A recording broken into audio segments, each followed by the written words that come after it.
Hey friends, we're off here again with the Louisville ProActivist Report in the middle of campaign season, just bringing you another interview with some great guests today, multiple guests as a matter of fact.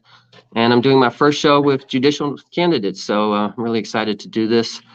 So I've got 5 candidates here with me, so I'm going to let them introduce themselves. So let me get that camera switch for you all. While I'm doing that, make sure you're sharing this out. Click the like and all that good stuff. Help me get this out to as many people as possible.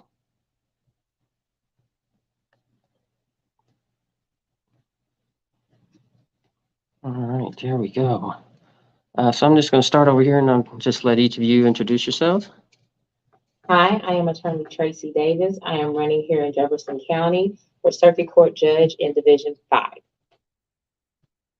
Hello, I'm Karen Faulkner. I'm also an attorney here in Louisville, and I'm running for District Court Judge, Division 8. I'm Shannon Fauver. I'm running in Jefferson County District Court 7. It is countywide, just so you know. So you can vote for all of us. I'll say real quick, none of these candidates are running against each other, so you can vote for all of these if you like. Hi, I'm Ted Shouse, and I'm running for Jefferson Circuit Court Judge in Division 7. And my name is Yvette de la Guardia, and I'm running for Jefferson District Court Judge in Division 4. But as Shannon said, these are countywide races. So no matter where you live in Jefferson County, you can vote for each person in this room. All right, and before we get into each one of you individually, I'm just going to turn to Ted here. Just, for the voters who aren't aware, what is the difference between district court and circuit court? The difference between district court and circuit court, they're both courts of general jurisdiction, which means they have trials. District court cases are primarily confined to civil cases where the amount in controversy, the amount of money people are fighting over, is less than $5,000. And in criminal cases, the potential punishment is 12 months or less in the county jail. In circuit court, the amount in controversy, the amount of money that people are concerned about is $5,000 or above, and felonies, which are defined as crimes that carry a year or more in prison. So anything with 1 to 20 to life up to the death penalty, those are the criminal cases that circuit court hears. So Tracy and I are running for circuit court, and the other 3 folks at the table are running for district court judge. All right, thank you for that, Ted. We'll go ahead and dive into it here, and I'm going to start with Tracy. So if you would, Tracy, just tell us a little bit about yourself, just as a person and your ties to the city. Okay. Well, like I said, my name is Tracy Davis. I was born and raised here in Louisville, Kentucky. I grew up in a neighborhood which we affectionately call Fort Hill or Schnitzelburg. My family has been in that neighborhood since about 1880. So my great-grandmother was born there. My grandmother was born there. My mother, my sisters, myself. It's very family-oriented. I went to all the schools that we check off for Louisville. I went to Mazik, I went to Manual, I went to UK, and then, unlike many, I went to law school at night. So I commuted here from Louisville, working full-time, up to Salmon P. Chase College of Law, which is up in northern Kentucky. It is about 97 miles one way. So I did that for 4 years, anywhere from 3 to 5 days a week. I had 3 children at the time. They were all in school, and I was a single parent at that time. A lot of people ask me why Chase. Well, Chase is a great school, right? Justice Wintersheimer was a professor there. Many of the Supreme Court justices have ties there, like Justice Keller actually went there. She was my trial team coach. They have a very hands-on approach. And at the time that I entered into law school, U of L actually was ending their night program. And so Chase was the closest college that offered a full curriculum night program in the state of Kentucky.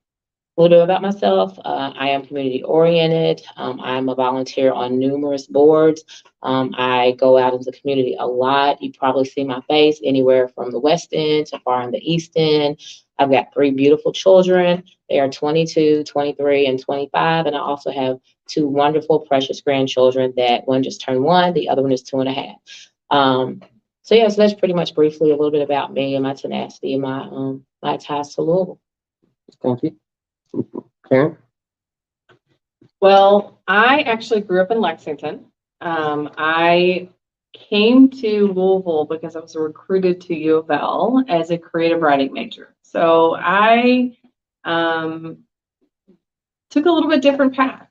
In college, I was focusing on creative writing and theater. Arts have always been a strong part of what I do. I'm actually pretty tied to the theater community here in Louisville. In undergrad, I really started to explore and focus on the law. I had had a cousin who had gone down to South Africa during civil unrest and was part of the legal team that was working on reforming their government, rewriting their constitution. And I really admired that, and her helping people.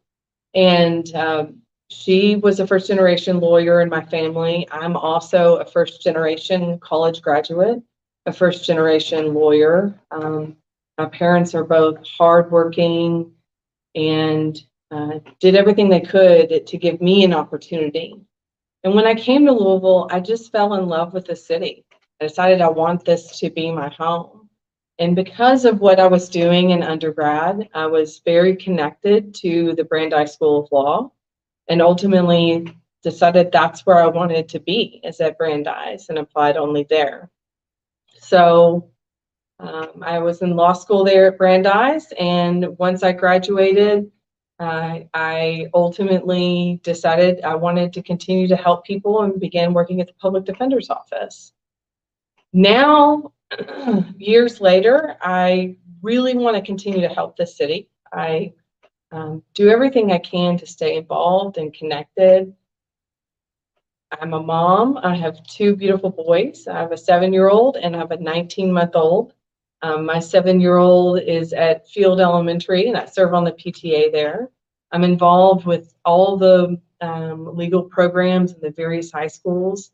I coach Manuel's mock trial team. I serve on boards here in Louisville and volunteer throughout the community. And so I really believe that, being connected to our community, being connected to our fellow Louisvillians is extremely important, and want to continue that community connection on the bench. Thank you. Shannon? I'm Shannon Fauver. My family's actually lived in the same neighborhood since 1873.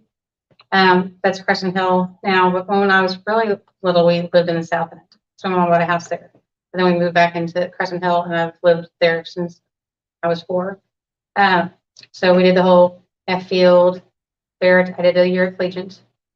That didn't work out for me. And then I went to Atherton. Private school is not my thing. And then I was going to be a veterinarian, but when I was in school, I decided that maybe that wasn't what I wanted to do. So I went to Peace Corps. My uncle was director of Peace Corps when I was little, and I always thought that was awesome because you can go help people. And my family is cops on one side and lawyers on the other. So they always told me if I got in trouble, I was in a lot of trouble. So I figured I would figure out how to not get in trouble, and I would decide to be a lawyer later after Peace Corps. Peace Corps inspired me to help people that don't have voice, because when I was overseas, it's hard to function if you don't know what's going on. So that's why I went to law school, and I started my own practice with a 2-year-old, and I was pregnant with a little one because I wanted to be there. And I only missed 4 or 5 field trips their entire life. They both turned 18, 21 recently. And after I've had a case that went to Supreme Court, I decided that was the best way to help people, is because I've seen what happens if we don't have judges on the bench, that people that we feel like they're making good decisions. So that's why I'm running now. It's really cool that you're in the Peace Corps. My mom actually joined when they first founded, so she was one of the very first people in it. Awesome. So. We have a big Return Peace Corps group here. Okay, Ted? Hi, my name is Ted Shouse. I was born and raised here in Louisville. My mom grew up in the West End. My dad grew up in Crescent Hill. I grew up in the Highlands. I've been a lawyer for 23 years. I went to law school primarily to help people charged with criminal charges. That's what I've done for the last 23 years. Primarily, I represent economically disadvantaged people facing serious criminal charges. Some of my clients are facing the death penalty. In 2020, when racial justice protests happened after the police killed Breonna Taylor, I and another lawyer organized a group of 112 volunteer lawyers to represent protesters arrested for free. Some of those cases are still pending. I'm in trial next month on 4 of those protesters. That'll happen in early November. Things I want to focus on are, I want to start a new second mental health court immediately. I want to reform the way search warrants are obtained here in Jefferson County, and I want to improve transparency on the circuit court bench.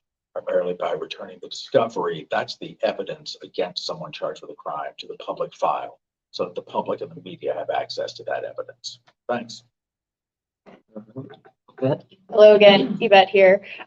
So I'm the daughter of a brilliant Panamanian immigrant and a super tough lady from New York City. My parents they made Kentucky their home because they are racetrackers. My dad was a jockey, shout out Trifecta Fred, and my mom was a hot walker. And so I'm very much a proud kid from the backside. I'm a first generation American, obviously on my dad's side. I was first generation college grad, first generation law school grad. I went to the University of Kentucky after spending a year working at the Upward Bound program at UT Knoxville. And if you don't know, that's an academic enrichment program for first generation and economically disadvantaged kids like me who wanted to go to a 4-year college or university. I left UT because I wanted to be a juvenile defense attorney. I wanted to represent kids who were charged with offenses who couldn't afford counsel. So I ended up in Louisville because it is the only place in Kentucky where you can do juvenile public defense work exclusively. Juvenile court happens every day, twice a day in Louisville, whereas in other places out in the state, it might happen once a month. So for the first 4.5 years of my practice, I was representing kids in district court, representing kids in family court who were charged with offenses like truancy and running away from home, and sadly, kids who were being tried as adults in circuit court. That was really emotionally taxing and difficult. I was really good at it. I loved my clients and their families and just felt like I couldn't always do enough. So when an opportunity to become an appellate attorney became available at the PD's office, I applied and I was awarded or earned that position. And so for the last 4.5 years, I have been representing poor people in the Kentucky Supreme Court and the Kentucky Court of Appeals pretty successfully. I decided to run because, well, first of all, I never thought I would do anything but advocate. But I was approached and encouraged, and people who I trust and love told me that they believed that I could do this and that I would be a good judge, and I agreed. So I decided to run because Jefferson County needs a different bench. You need to have judges who know what it's like to have like a car repair bill wipe out your bank account and how that can affect you when you are having to catch the TARC and bring your kids to court with you to pay a speeding ticket. We just need, I think, to have a bench that is more reflective of the community that it serves. So that's what I hope to add to the bench this fall. Well, thank you very much. So let's talk a little bit about your qualifications and your experience. I'm going to start with you, Karen, on this one here. Great. So I have been practicing for 17 years. As I mentioned before, I started out as a public defender. Like Yvette, I was a juvenile public defender when I began at the public defender's office. And then I transferred to the adult division, and I stayed there for 6.5 years. I left and formed my own private practice, originally with my best friend, which was really a blast. She has since become a judge, and now I run my own firm, Faulkner Law. I've had over 20 jury trials. I've had hundreds of bench trials. I have practiced in every area of district court, circuit court, family court, and federal court, as well as courts throughout the state. In my private practice, I continue to do a volume of indigent work. I'm conflict counsel for the Department of Public Advocacy and the Louisville Metro Public Defender. I run a pro bono expungement program out of my office, which I started with my former law partner, where anyone who is below the federal poverty guideline, we will do Class C felony expungements for free. I continue to work with the expungement programs at Legal Aid and currently serve as the expungement attorney for the law library. As Ted mentioned, he started a program of pro bono attorneys during the protests, and I served as one of those attorneys with him and was able to successfully get many of those cases dismissed. My experience is voluminous. I am I think it's important to have an attorney who's had an extensive amount of jury trials, who understands the rules of evidence. But beyond my legal experience, I think my life experience is important. As I mentioned, I've always been on the defense side. I've worked with people. I understand what it's like to sit with someone in court. I understand the reasons that often people come to court, the difficulty people have when they have poverty issues or mental health issues or the drug addiction issues that is riddling our community. And I really liked what Yvette said about bringing that perspective to the bench, understanding what it's like to not come from privilege, or to, even if I have not experienced the same things as everybody has as in court, I can at least empathize and know that I have had that human connection. I've been to many clients' birthday parties and graduations, and everyone that walks in district court is a person and needs to be treated as a person. So that's a little bit about my experience and why I think that I'm the best candidate in my race for district court. Okay, Shannon? I have been practicing law for 18 years. They give you the bio with, with the kids. We do the whole, every parent teacher conference, every event my kids are at, that's why I practice for myself. I've always represented my clients individually. So over 3,000 clients that I've represented, like I said, from traffic courts to the U.S. Supreme Court. I do a lot of pro bono work still. You have some protester cases. I've done a lot of stuff in Eastern Kentucky. They were taken away. There's some other Social Security because an attorney was defrauding the government, and those cases have been going on for years, and they're still going on. I have to represent 30 people there. I think that I've seen what it looks like for our clients to come through. And my mom was a single mom. I've been a single mom.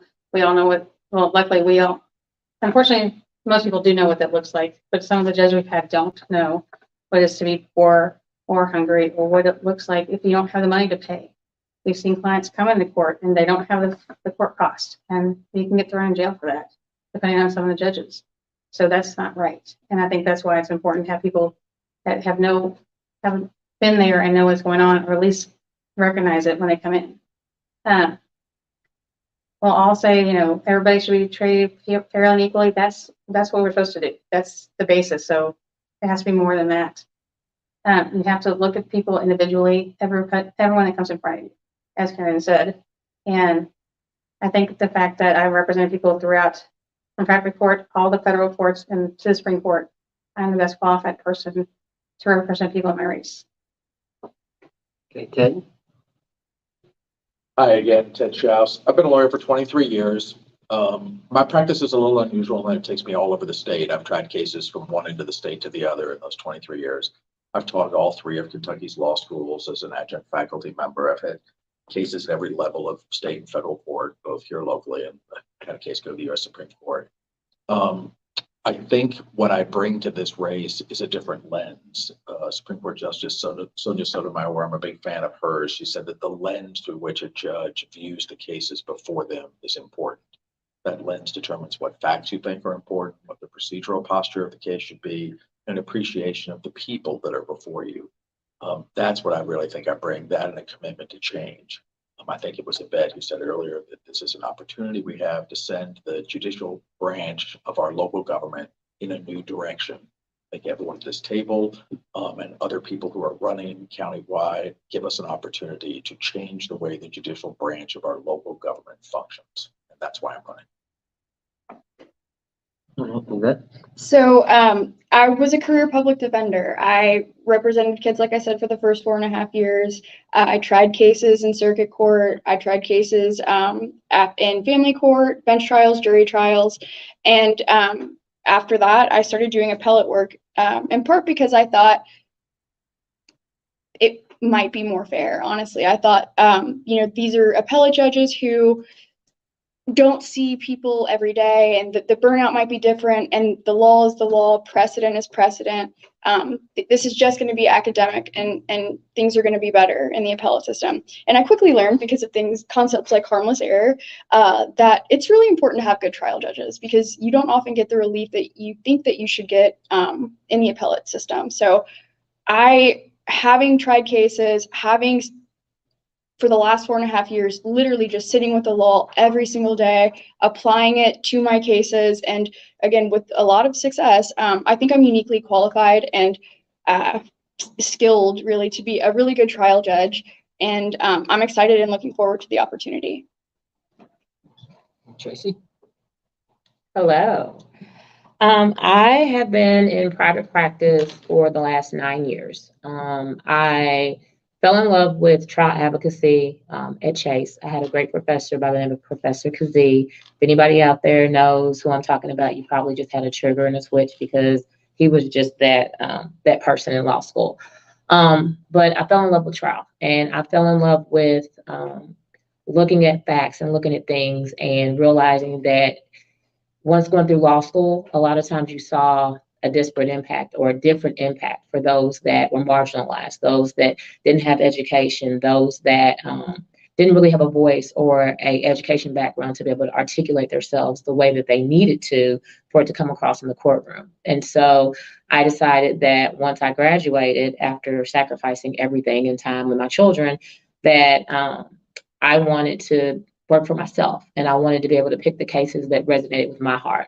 I wanted to be able to actually be the change that I talked about, and to be that person to advocate for the people that I grew up with and the people that were around me. Like I said, I had my first kid, my first day of school in high school. I was 17 years old at DuPont Manual High School, and at 3:20 p.m., I gave birth to my first kid. So when you think about where I am today, a lot of people would say that, because my mom doesn't have a degree, my dad doesn't have a degree, that I don't deserve to be here. And that is nothing further from the truth. I'm reminded, I think you all saw the post, Dan Cannon had posted about, passing the bar and what that takes. And it resonated so much with me, because I think that myself, and I can speak for my colleagues, not endorsing them, but the ones at this table, we are the rebels. We are the ones that go in court. We push the envelope. We ask questions. We challenge things. We challenge rulings. And I think it's a lot different when you yourself have actually practiced, when you yourself have actually taken the time to put a case together, when you yourself have actually sat down and reviewed documents and reviewed discovery and talked to police officers and have a rapport with them. And so you understand the processes, you understand what's supposed to happen and what's not supposed to happen. And you also know that when you get before that judge, you have about 10 to 15 minutes to articulate to someone something that went on in the course of somebody else's life for years, right? And so sitting in that seat, you get but a small snapshot. And I'm sure that when I get there, because I'm going to get there, there's so many questions. There's so many things that you wish had been said. There's so many times that you wanted to jump out of your seat, and to help and to say, no, don't say that, or you need to object, or whatever the case may be. And you can't do that, right? Sitting there, you have to allow the law to work. But what you can do is you can apply the law. What you can do is, when you know that there's going to be an outcome that is unjust, you can use your judicial discretion, right? To be fair, you have leeway to bring in different resources and things of that nature. And those are the things that I have advocated for. So, because I live in this community, if someone tells me, well, I was on the 25 bus and it was late and the next bus connection didn't come until this time, well, I live in the community. I know which buses are late. I know where the connects are. I know, if you tell me you're somewhere, right? I understand that if the last bus ran at 7:00 and you're on home incarceration and you literally had to walk home, right? 10 miles because no one else could come and get you. I know what that looks like. I know what that feels like. And I know what it feels like to have to advocate and convey to a whole team of people why you deserve a second chance and why you are trying so much harder than anyone else, right, in the world, because all cards are stacked against you. And I think that those are the things that when you actually practice, when you actually are out in your community, when you give back to your community, and when you listen, right, to your community. I don't have to actually go through something to be able to go out there and to talk to someone and connect with them and to be enlightened and to be able to want to understand that. And I think that is when you've been in private practice or you've been a public defender or even a prosecutor, but you've actually been in the courtroom. I think that those are the things that really matter. What I can tell you is that I have actually had cases in district court. I've been in circuit court. I have been in federal court. You name it. And so I understand how every ruling in one case can be extrapolated and can affect you in every other case that you have, including family court, including CPS cases, things of that nature. And I think that it is so important that we have judges on the bench who have that practical knowledge, who know that people are more than just, what us law gurus would call fact patterns, but you're not just theories, right? And that every decision that is made for that bench not only affects the person sitting in front of you, but affects their family, affects their children, affects their employers. And it's a ripple. And I think that everybody wants justice. It just looks different. I think that everybody wants to be safe. I think that people, want to be heard. And I think that it's time to put people in those seats who will have an ear to listen, and not only listen, but to understand. And so that is what my practice has been, anywhere from a traffic ticket to sitting second chair in a murder trial. I've done it all. I've been in family court and guardian ad litem, you name it. I've pretty much done it, and I've enjoyed it. But there's only so much you can do from this side in advocating and presenting. It's time to take it to that next level so we can really effectuate changes. So that's why I'm running, and that's why I hope to have your vote. Damn, I just want to steal all that. I'll take all that. So ditto for everyone on there. So I know you've got another event to get to tonight, so I'm going to stick with you on these next couple questions before we move along. Just kind of in plain English, tell everybody what your judicial philosophy is. I'm going to be crass here and say that I don't really think that I have a judicial philosophy, because I think that it's cliche, but it always depends, right? I think that as a jurist or as a judge, you need to actually understand the law. You need to understand the policies behind the laws and why they were created. You need to understand who they impact, right? And what the target of that is. You need to be able to look at laws and say, is this constitutional, right? And not just being unconstitutional on its face when we look at it, but is there what's called a disparate impact? If this law looks like it's an okay law and everybody says it's for a good reason, when it's applied, right, does it hurt people, right? Does it disenfranchise people, right? Does it have a disparate impact on women or on immigrants or on children or on the poor, et cetera? Those are the things that the judicial branch does. We bring about balance. There's a reason for that, right? You have the executive branch that does their job. You have a legislative branch that makes the rules and laws. And then when there's a conflict therein, you have people that sit on the bench, that correct those, and they make sure that they are doing what they're intended to do, or sometimes reversing what they're intended to do because that's wrong. I know that a lot of times they asked about, they have the argument about Justice Scalia versus Ruth Bader Ginsburg. Justice Scalia was a, plain meaning person, and he interpreted everything for the time that it was written and what the intent was. But what I will say is that we are all living, breathing people, right? If you wake up and you feel pain, then you're human, right? And you're alive. But to take it a step further is when you can feel other person's pain. And I think that, as we grow every day, we change. And so just like the United States today is nothing like it looked, hundreds of years ago, I believe that the crucible and the intent of some of the laws that we have, yes, they will live forever. But how we apply them, how we interpret them, how they should be interpreted, things of that nature, I think that those things change. And I think that, we have to be able to ebb and to flow as our society evolves. And so that's what I believe should happen on the bench. I think that, you never should stop listening. You never should stop learning. You never should stop being involved. Of course, it's a different perspective because now you're on the bench, so you have to remove yourself from a lot of things, but you have to be deliberate and intentional so that you don't become so far removed that you forget. So, in a nutshell. So what is your philosophy on recusal, and how would you handle conflicts of interest on the bench? So I think that people get recusal, I'll speak from laypersons, right? Get recusal confused. The time that someone is to recuse themselves is when there would be an unfair or a bias, right, opinion, or where because of your relationship with one of the parties or with the officer or whatever it is, would put you in a position to where it could be looked at as being prejudicial to one of the parties. I think that there are definitely times that you should recuse yourself. I think that if you are aware of a situation, that as a judge, you should make everyone aware of that. And then even if they don't bring it up, give them the opportunity to say whether or not they feel comfortable with you being able to preside over an issue, right?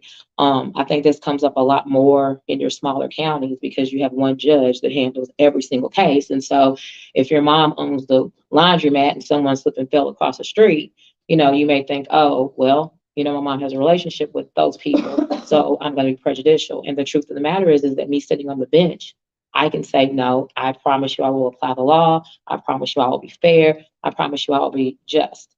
But there are times where it's not always about whether or not you can do that. It's about how that looks, right? It's about the impression that it gives. And so I believe that there are 13 circuit court seats. I am not the person that would be so hell-bent on keeping a case or controlling a case that I would not reach out to one of my colleagues and say, hey, here's this issue, may not be big, may be huge, but we're going to trade cases. And that's kind of what happens is if I give a case to, say, Ted on the bench, then what he will do is he'll take one of his cases and he'll give it to me. That way the bulk of the work or the workload doesn't change. But I'm into transparency and into full disclosure. And I think that that's the only way that you can really be fair and make people believe that they really have a fair shake at the justice system. All right, last question for you before you get out of here. Okay. What have been the most effective methods for improving court efficiency and procedures? And do you have any other methods that you would suggest? Well, first of all, I would say keeping the court staffed, right? Making sure that we have bench clerks and making sure that we have our stepping clerks and, things of that nature. Obviously, there is a employee shortage everywhere, including in the court system. But I think that when you do have the bench clerks and stepping clerks and administrative people that are happy, right, that are pleasant, I think that things do get done and they get done expeditiously. I'm a strong supporter of technology. I think we all use technology. We all now we're on Zoom or whatever this is, Facebook Live with computers and video cameras and things of that nature, which doing this 15 years ago would have took a whole production team, right? I do believe that I like electronic filing. I do like orders being issued electronically. I think that for me, it helps tremendously because I get an order in real time. So the second that it is entered, I get notice. And that second, not only do I get notice, but the opposing side gets notice and everybody knows. I can then go to that order, pull it down, and give it to my client immediately because you only have 10 days to appeal an order, right? That is a final order. And so if you're getting mail and you don't get that order until Monday or Tuesday and it was entered on Thursday, you've lost 4 or 5 days and now you're rushing and trying to get things done. I wish that they would open that up more to the public because I believe that if you can walk into the courtroom and you can see a file, that should be accessible. I believe in Zoom court or some form of Zoom court. I believe in court being streamed publicly. I'm still trying to flesh this out in my mind, but I'm just reminded of the times that we have court, especially on a criminal case, and it's a felony case. And, every single court date, that person has to be present in person. And we come into the courtroom and we know that we're going to be there for 2 or 3 minutes because mostly it's about negotiating. It's about doing this or that. And because some judges want to get things done fast and they get frustrated, it's, well, we're coming back next week or we're coming back in 2 weeks. And the thing is it's like, we can do that, but that hurts my client because they took off from work and they had to catch 3 buses and they had to get a babysitter and they don't get paid because they're hourly and, they're on probation for this and they're not going to be in compliance because of again, everything being stacked against them. I think that will make things more efficient because they can tap in, make sure you can see their face, as long as it's not something, crucial at a crucial point in a trial. I think that helps. I think that will be expeditious. Another thing that I think that I would like to bring is, especially on civil cases, giving pre-rulings. letting, the attorneys know, I've looked at the pleadings, I've looked at XYZ. This is what my ruling would be. Is there anything else that you all need to tell me, that you all need to argue before me? Because if not, this is what it is. I think that saves time. I think that makes it more effective. I think allowing civil attorneys to be able to come in through Zoom, it will allow them to cut down on a lot of the wait time. It will also help to impact your clients, because they're not paying money while their case isn't moving forward, and you're driving or you're sitting and you're waiting, and it'll cut down a lot on stress, because I know a lot of attorneys are stressed out. We've got a high suicide rate, we've got a high substance abuse rate, but I think that those are things that we can do to streamline the process. It'll be a lot of money in the beginning, but in the long run, I think that it'll make it to where it's a lot more efficient, a lot more effective, and it'll save a lot more money. So those are some of the things that I think. All right. So just make your final pitch to the voters why they should vote for you, and let people know how to follow you online, and how to donate, how to volunteer. Absolutely. Well, you should vote for me because I'm great. No, I'm just kidding. You should vote for me because I'm hardworking. In my campaign or whatnot, I carry the tables, I carry the signs. I'm out there pounding the pavement. I'm knocking on doors. I'm going anywhere and everywhere where there's a voter is. I'm going to speak to you. I'm going to talk to you. I want to hear your story. I want to learn from you. I am running for, in my race, or in circuit court here, this is the only seat where there is an incumbent judge. Okay. I'm running against Judge Mary Shaw. You can Google it yourself. You can Google the cases or whatever the case may be. I think that it is important that we as a community begin to heal. I think that it is important that we as a community learn how to trust the persons that are on the bench. I believe that as a community, it's time for us to be able to know the people that are on the bench, and for them to be approachable, acceptable, accessible, and to really, want to make change, to want to see things from both sides, to be willing to work things out, regardless, and to be open and open-minded. I can tell you that I worked very hard all last couple of years. I worked with Ted and with Courtney Kellner, doing a lot of pro bono cases. Some of them got indicted, some of them did not. Many got dismissed. I actually was one of the attorneys that helped with Until Freedom when they did the sit-ins on Daniel Cameron's porch, and not his porch, but on his lawn. I may or may not have been across the street watching as things were happening or whatnot legally. And I think that it's important, it's fair that when things are unjust, we have a voice. When things are wrong, we can use our voice, and we should be able to do that without persecution. The only way that things ever change is if someone takes the step forward and they speak up. And it doesn't always look good. It doesn't always feel good. But this race in particular was very important to me. And so I decided to run in this race. And so I'm asking you on November the 8th to flip your ballot over, to scroll down to Division 5, and to vote Tracy E. Davis as your next circuit court judge for Division 5. And if you vote early, I don't want you to do that on the 3rd, the 4th, or the 5th. Thank you.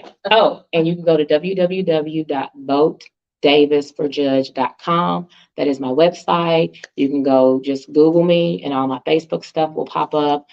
Give me a call, shoot me a message, and I promise you I personally will return it. Thank you so much, Tracy. I know you got another event to get to, and I really appreciate you making time to squeeze this in. Thank you. Best of luck to you. Thanks.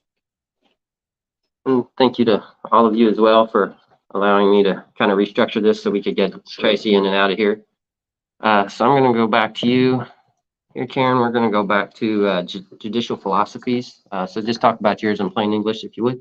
Sure. So I say on the campaign trail whenever I'm talking to vote fairness, vote progress, vote Faulkner. And what I mean by that is I do think that our court systems need to be moving forward. I feel like everyone in the room has kind of touched on this already, but when I talk about moving forward, it's having that different perspective on the bench, having someone with my kind of experience, having someone who has sat with clients, having someone who has had jury trials, who understands not having it easy and understands what the clients go through. When I talk about progress, I would really like to see district court not have everyone be in there just be a number. We need to start looking at individuals that come in court, whether they are the victim or whether they are the accused. We need to try to figure out the why. Why are we here in court? Is there something that district court can do to help? Do we need to be looking at drug treatment, mental health treatment? Do we need to be looking at some other alternative sentence? I'm also a huge supporter of the Restorative Justice program. I was part of the pilot project. I was with that program when they started in just 2 zip codes here in Jefferson County for juveniles only. I stayed with that program as it expanded out to juveniles, and now continue to have my clients referred who are juveniles or adults, and have been asked to speak on that topic several places, including the Brandeis School of Law. And what restorative justice is where the victim and the accused sit together and try to come up with a solution together. And what's so impactful about that is that everyone has a voice when they come to the table. And when someone understands what they've done, how that really hurts someone, and the person who has had a crime committed against them understands the perspective of the person who committed that crime, there's a healing that happens. And because a lot of crime happens within our own neighborhoods, within our own communities, on our streets, in our churches, that type of healing is so important. So looking at that different way that we can stop doing the same thing and expecting a different result.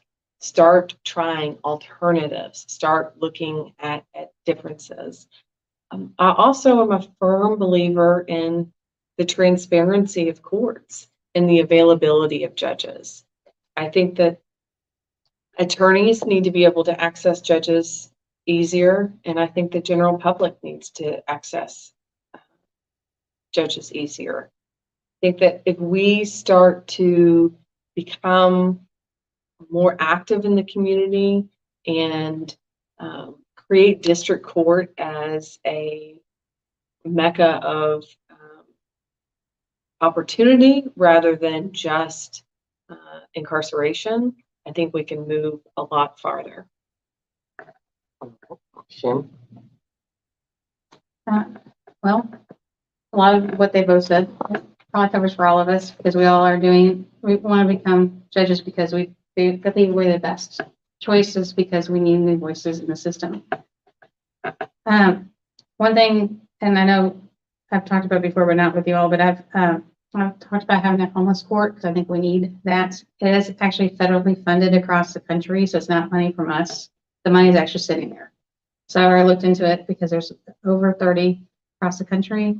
A lot of people come in, and because they're on the street for whatever reason, they lost their job, so now they're living in their car, but they don't need jail, they need services. So I think that's part of my philosophy, is trying to find another way to treat handle people, because they don't need to come to court. They need to go where they need to be, if it be it job placement, mental health care, whatever. They don't need to be coming to court for that kind of stuff, because that just it also looks back. So if you come to court, you might lose your job because your boss knows you were in court, even though it was something minor that had nothing to do with anything being wrong. We were just there. So my basic philosophy is everybody should be treated with respect, and they should be treated in a way that does not diminish anybody when they're in court, because people make decisions, and sometimes you make a bad decision, but that doesn't mean it should follow you the rest of your life, basically. Ted? Well, first of all, I sometimes answer this question by saying that I'm not sure that a trial court judge is entitled to have a judicial philosophy. I'll be bound by the rules, the statutes of the state of Kentucky in the cases that come before me. Judicial philosophies are usually for appellate court judges. But I do want to say a couple of things that would be guiding principles for me. And the first of those would be an absolute rigorous adherence to recognizing the dignity and the humanity of everyone that comes before me. not one side or the other, but every single person. We've all talked about transparency. I think that's a theme in this election cycle that several candidates are pushing. I think we've got to have increased transparency.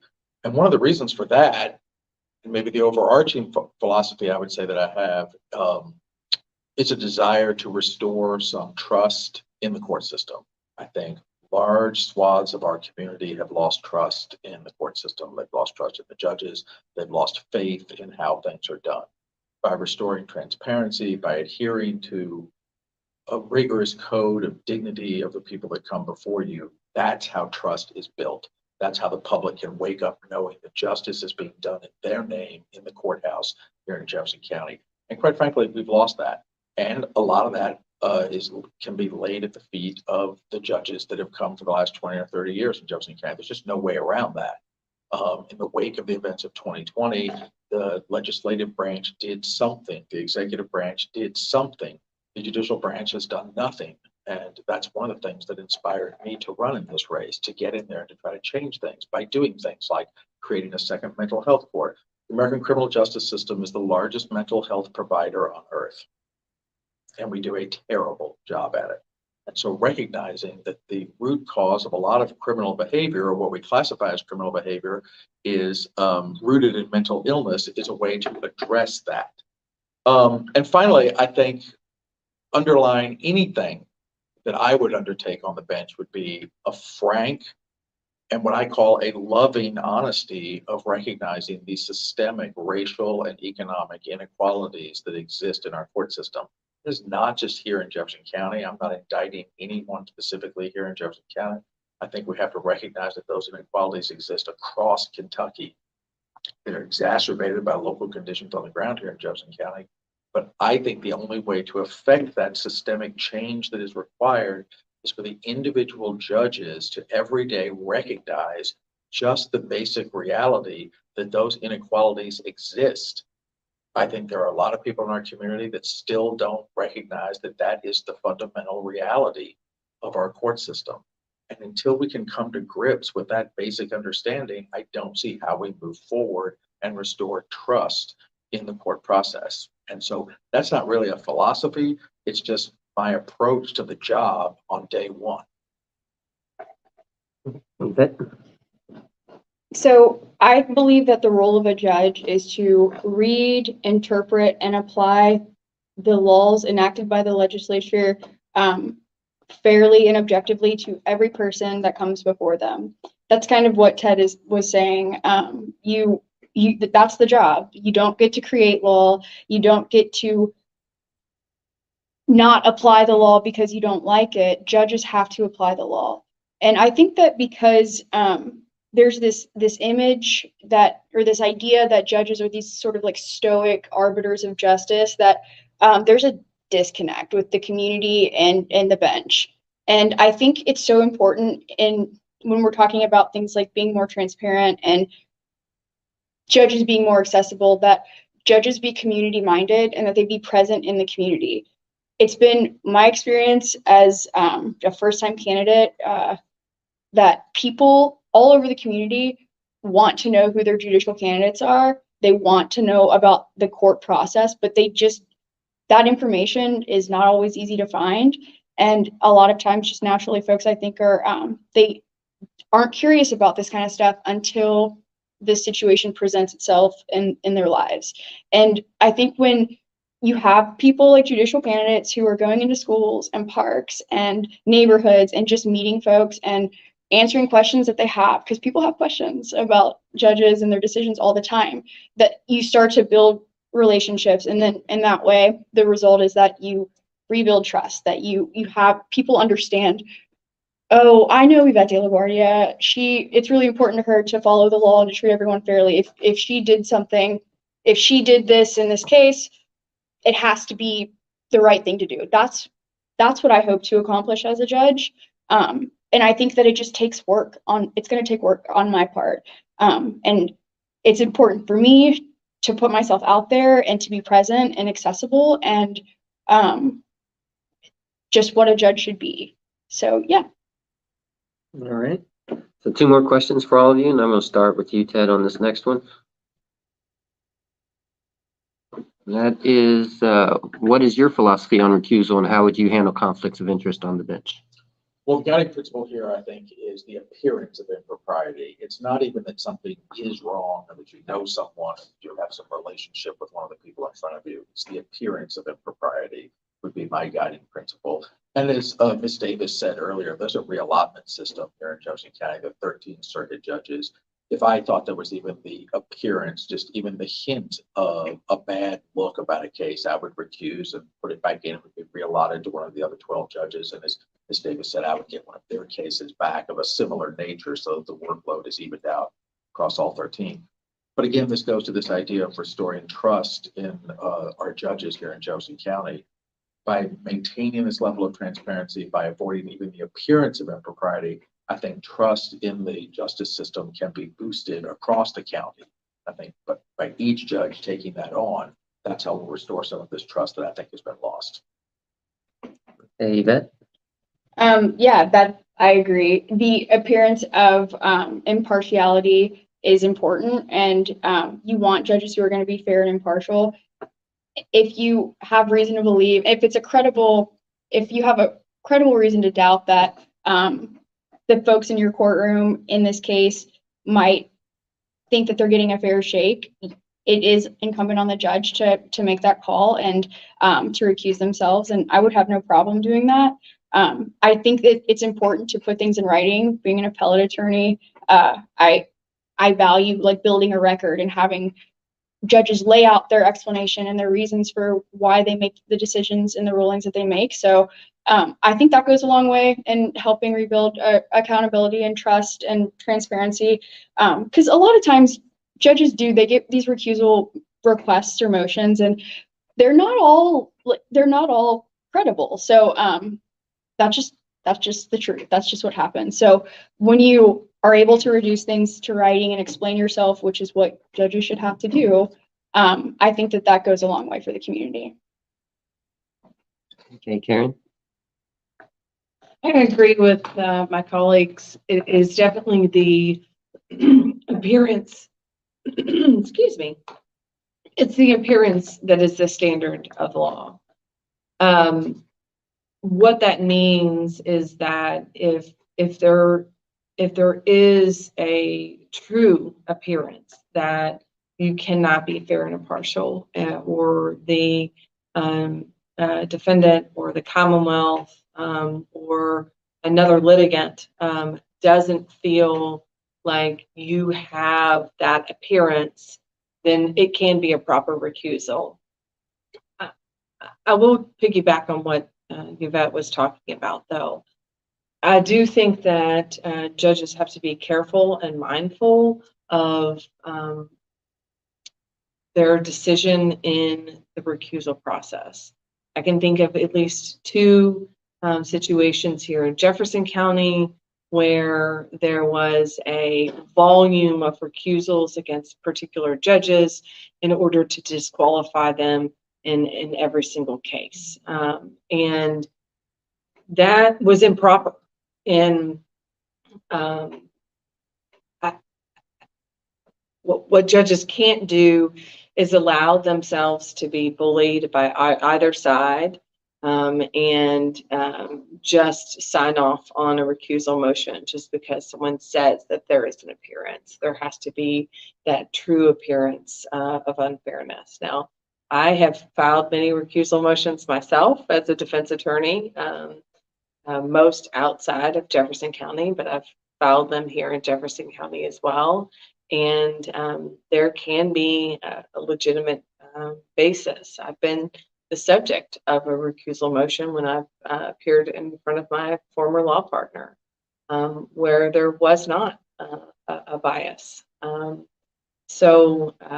You know, all of that to say is I certainly agree that restoring the faith in the judiciary is extremely important, and we want to respect that law, but also not allow it to be abused. May I add something? I think it's important that you have a judge who has thick skin and doesn't take everything so personally.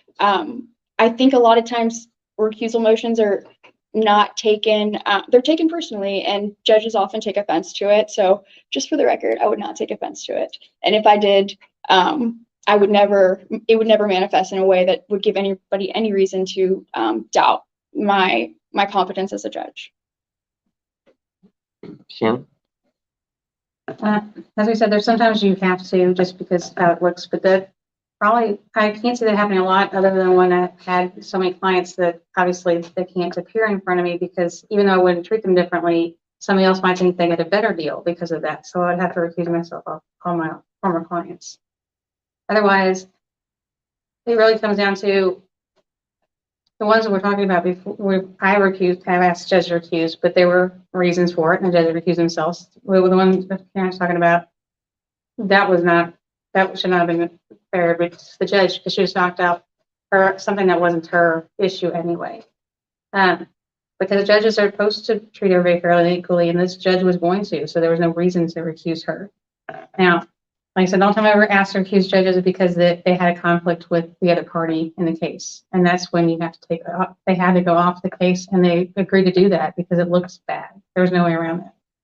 So the optics are bad because we want people to trust us when they come into the system. If they don't trust us, there's no reason for them to believe anything that's going to happen to them is correct. Okay, I've got one more question for you here on my list, and I'm going to start with you, Yvette. So what have been the most effective methods for improving court efficiency and procedures, and do you have any other methods that you would suggest? I think the use of technologies, folks have said already, like Zoom. I think it's important to keep up with these trends in technology and advances. Being an appellate attorney, I really wish I could e-file my briefs. I have to, anytime I want to file a brief in the Supreme Court or the Court of Appeals, I have to make hard copies and send them to the court in the mail. It's expensive. It's costly. It takes time. I wish that we were using the resources that are available to us to make things move along faster. It's that simple for me. All right. Karen?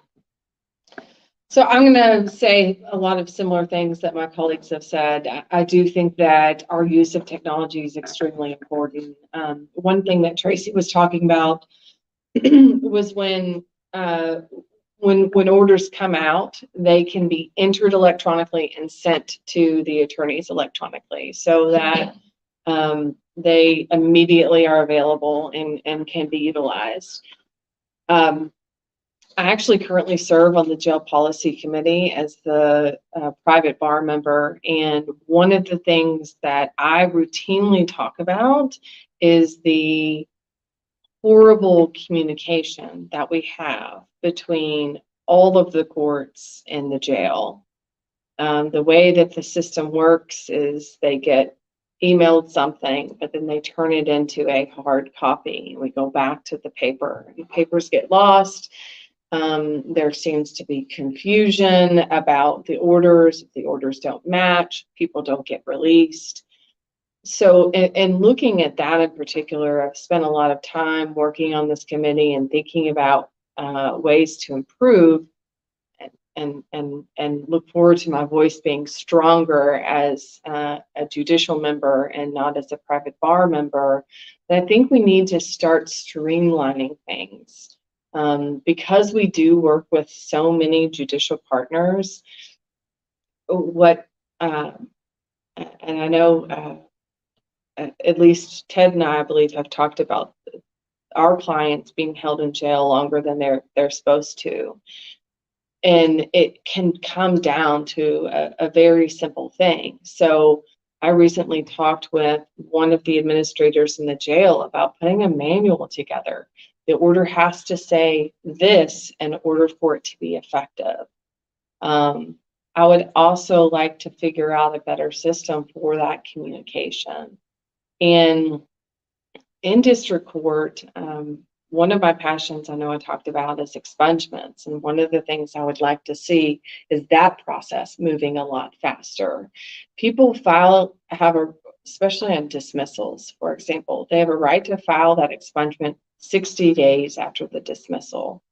But what happens is, I mean, at that point, the case, in my opinion, should be expunged. But what happens is you file that and it might not get looked at for 3 or 4 more months. And then the order takes about 6 months to process now. So somebody that should have had their record clean in 2 months are looking at potentially a year down the road before they can get a job, before they can maybe change their line of work, or anything else that they need a clean record for. And I think that that's really unfair. And so I would like to work with district court. We have to work together as a bench, which is why it's so important to have so many like-minded individuals on the bench working together. But I would like to figure out a system that those cases that really, it's a cut and dry, it shall be done. That's the law. That judges are looking at those immediately, and those orders are getting signed and entered. And we can do all that off docket, creating those kind of better systems. So I have lots of plans. I won't take up too much more time, but I think that we have lots of areas that we can improve to make our judicial system work better for our entire community.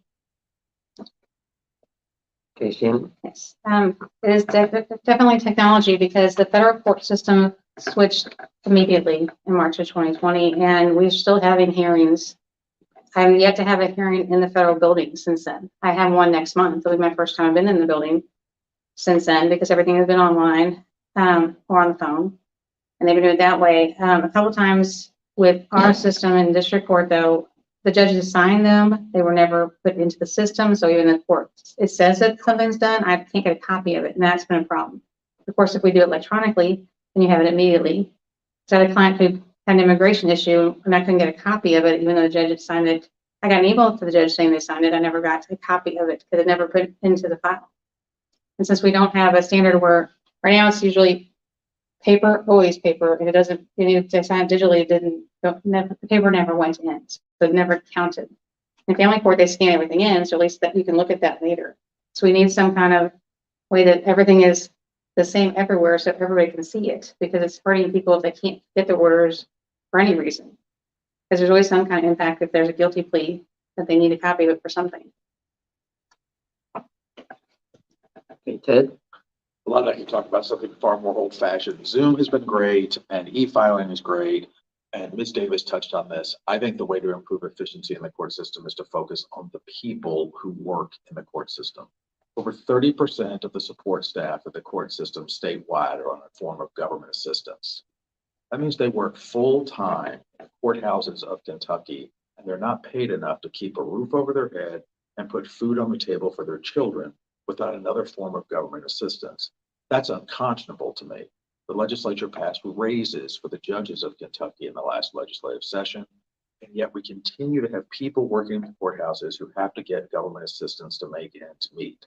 These are hard jobs. They're hard jobs under difficult circumstances and dealing with facts of cases that are psychologically traumatic.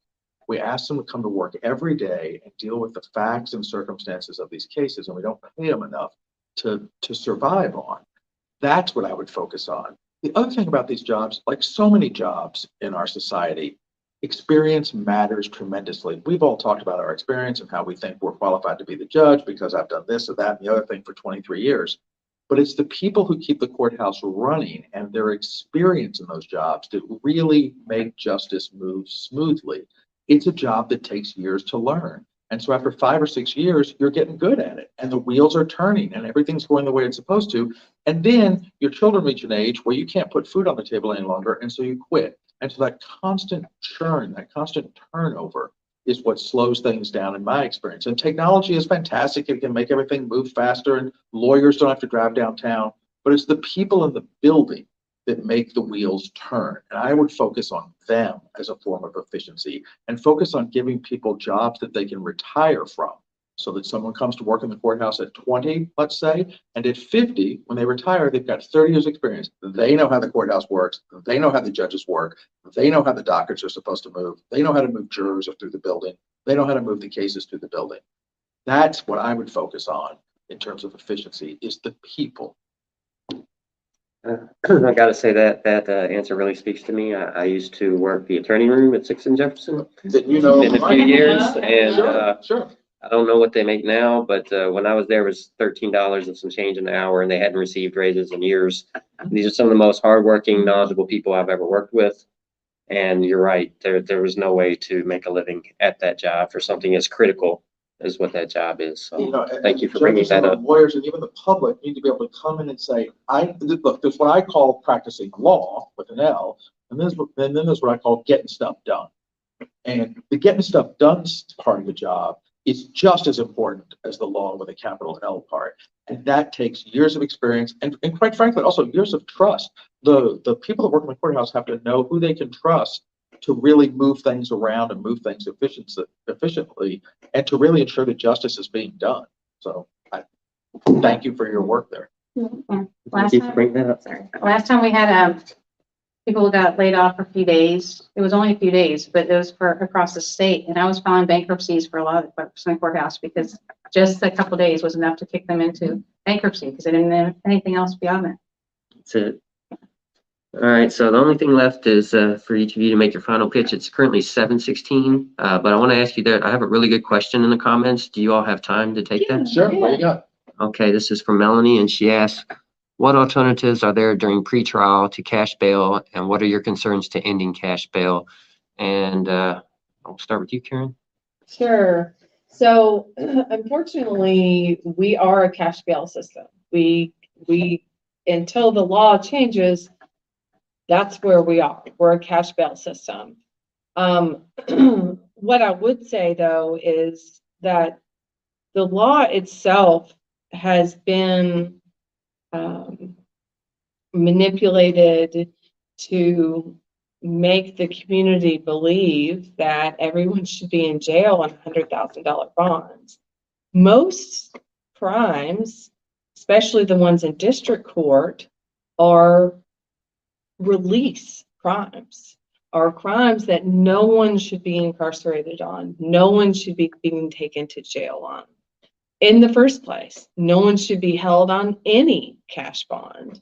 They are there. We have a pretrial service that will go through, say they're low risk, they're recommending ROR, release on their own recognizance, and then the request from the county will be a large cash bond, and it will get set. I think that's problematic. So, I think following the law in the first place and talking about alternatives, we do have things in our system set up. We have the opportunity to do surety bonds. So where someone just signs a piece of paper and says, I promise I will owe the court $1,000 if you don't come, if this person doesn't come back. That is, a good alternative when we're stuck in the cash bond system. Using additional forms of monitoring rather than cash bond, if you're going to follow the recommendation of ROR, such as the court monitoring system where someone calls in on the phone. We also obviously have the home incarceration program, which should be used sparingly. Starting in juvenile court, that is a very different system. Juveniles are not entitled to bond. They are either detained or released, and the majority are released. That's the way it is in the federal system as well. In the federal system, the burden actually shifts, which I think is a very good thing, that if it's a presumption of release, that the U.S. has to show that someone needs to be detained because that presumption prevails. But there are things that judges can do in looking at our current cash bail system, which is where we are, in order to more fairly apply and make more appropriate decisions on bond. Okay, Shannon.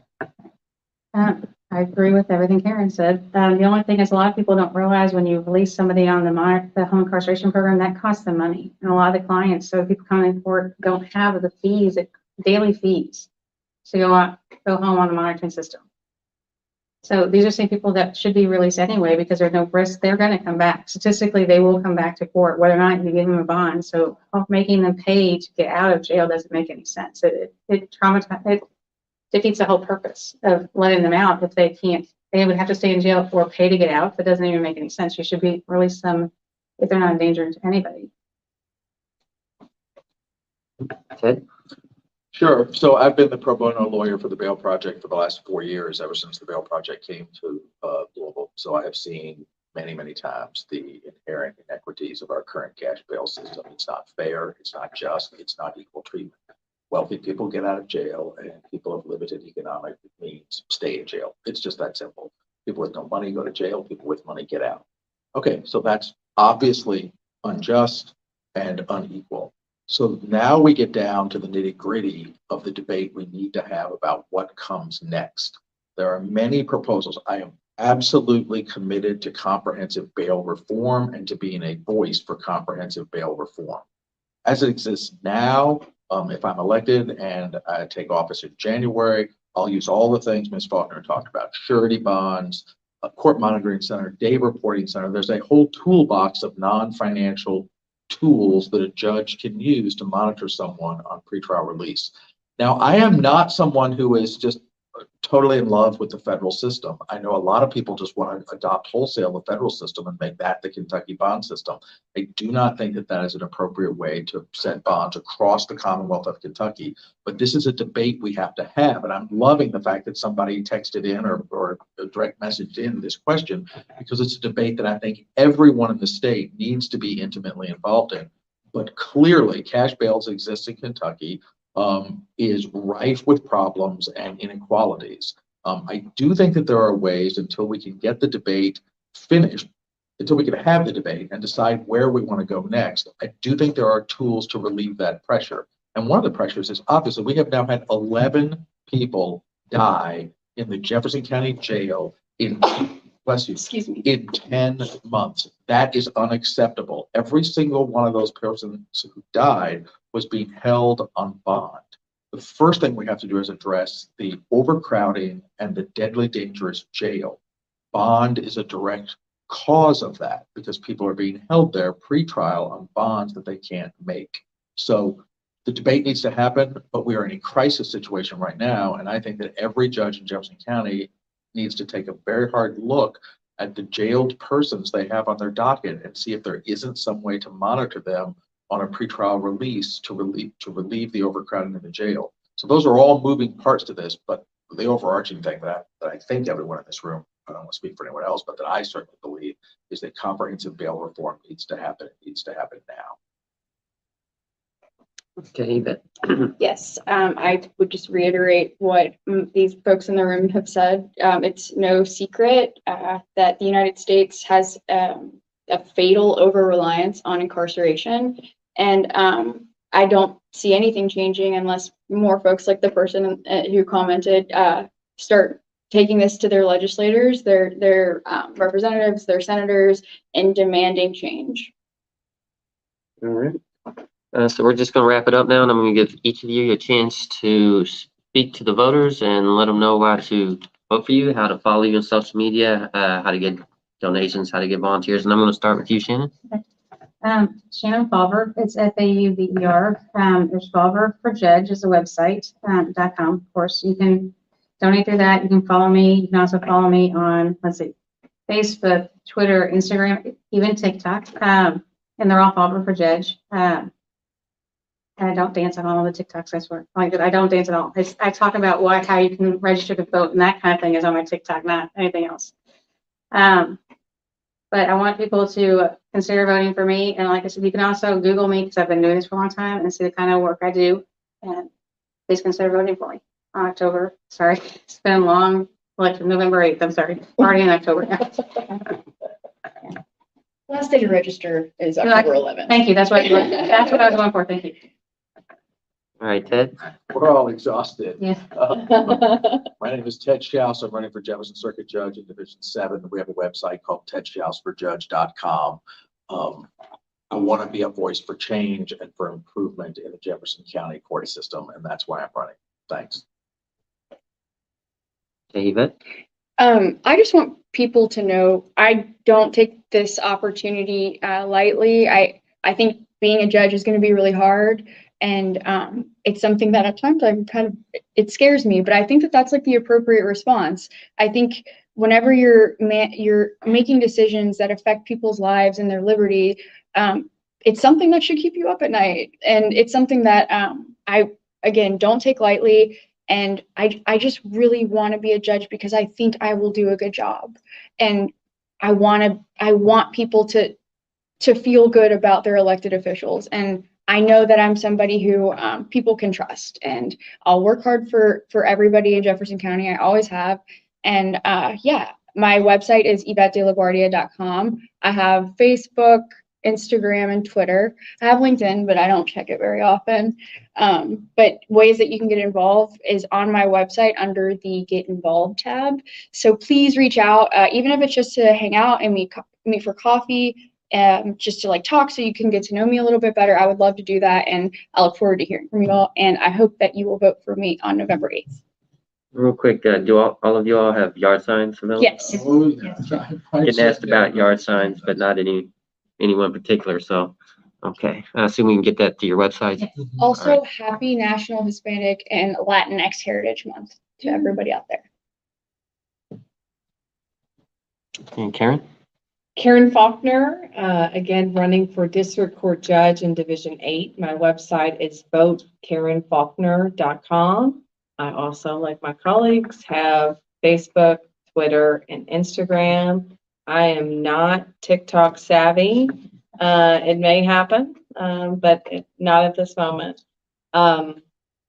There is a way for you to sign up for yard signs or get involved in any way. We have 1,000 boxes you can check. We would love to have you volunteering on our team, signing up for yard signs, signing up for a fantastic shirt. If purple's your color, we would love to give you one. You can wear it out around town, or anything that you feel like you can contribute. And certainly, this has been a fantastic opportunity in sharing this podcast with other people, getting on our social media and sharing out. We are all heavily endorsed. We are all heavily experienced. We have made good use of our social media, and just taking that moment to share that out to your friends, or send your friends texts, or send emails. About 2 weeks before the election, that's our get out the vote time. That's when people start really paying attention. So, take a minute and, reach out to your closest friends and ask them to text their closest friends, and ask them to text their closest friends, because there will never be change without people taking action. And we need your voice and your support. This really is a groundswell of votes by people for people. And we all want to make a better Louisville. And I'm asking that you vote for me on November 8th or November 3rd, 4th, or 5th, or on absentee ballot. But have all of that additional information on my social media or on my website, votekarenfaulkner.com. Thank you so much. Thank you. so much. Thank you. Thanks for doing this. I really appreciate you all being here today. I have you all on because I think you all are the best 5, including Tracy here, candidates, judicial candidates on the ballot. So you all have my vote and my support. This is my first time interviewing any judicial candidates, so it's a great experience. I learned a lot today, and a really amazing discussion. So thank you all so much. Thank you. Thanks. I learned a lot Thank too. you. Appreciate it. This is really cool. Thank you. Yeah, thank you so much for doing this. Absolutely. So let me just do a quick outro here and get on our way. All right, thank you all so much for watching today. I hope you got as much out of that as I did. Those are 5 fantastic candidates, so look for them on your ballot. They are not running against each other, so you can vote for all 5 of those. Thanks for tuning in. Check out my other interviews that I have out. Got 2 more coming up scheduled in October, working on 4 others. Hopefully I can make those happen. But I appreciate you all. You all know I am local, nonprofit, and independent. So the only way you can help me is just by helping me beat the algorithm, and that's by liking, sharing, commenting, smashing all those appropriate buttons. So thank you so much. Until next time, remember, always think critically.